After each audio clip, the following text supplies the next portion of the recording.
হাসপাতালে রোগী না পাঠিয়ে অপারেশনের নামে অসহায় বৃদ্ধদের ব্লেড দিয়ে নিজেই কাটাছেঁড়া করতেন মিল্টন সমাদ্দার। রক্ত দেখে পৈশাচিক আনন্দ পেতেন মিল্টন।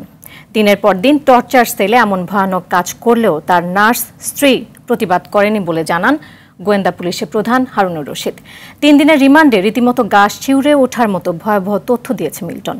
অন্য এক মামলায় তার আরও 4 দিনের রিমান্ড মঞ্জুর হয়েছে। বিস্তারিত সুমন তানভীরের প্রতিবেদনে। বেশ কয়েকদিন ধরেই ঘিন্ন কাজের জন্য আলোচনায় চাইল্ড অ্যান্ড ওল্ড এজ কেয়ারের চেয়ারম্যান মিল্টন সমাদ্দার। মানবতার আড়ালে একের পর এক অপকর্মের তথ্য বেরিয়ে আসছে তার। রোববার গোয়েন্দা পুলিশ কার্যালয়ে জিজ্ঞাসাবাদের জন্য ডাকা হয় মিল্টন সমাদ্দারের স্ত্রী মিতু হালদারকে। কয়েক ঘন্টা জিজ্ঞাসাবাদের পর গণমাধ্যমের মুখোমুখি হন তিনি। বলেন, আইন অনুযায়ী বিচার হবে মিল্টনের। সে দোষী কিনা তা প্রমাণ করবে আদালত। যে এলিগেশনগুলো উঠছে আপনারা তো জানেনই, সেই এলিগেশন ধরেই স্যার প্রশ্ন করছে। আমি কিছু বলতে পারছি না, কারণ আইন ব্যবস্থা নেবে, আইন যেটা করবে সেটাই। ওয়ালটন এসিতে ইনস্টলেশন একদম ফ্রি।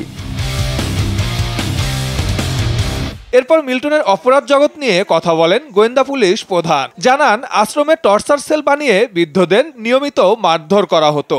গরিব অসহায় মানুষগুলি যে চিকিৎসার জন্য অনেক সময় অপারেশনের প্রয়োজন হতো, অত পচন ধরেছে, সে হাতও কেটে ফেলতো, আঙ্গুল কেটে ফেলতো, ব্লেড দিয়ে সে কেটে ফেলতো।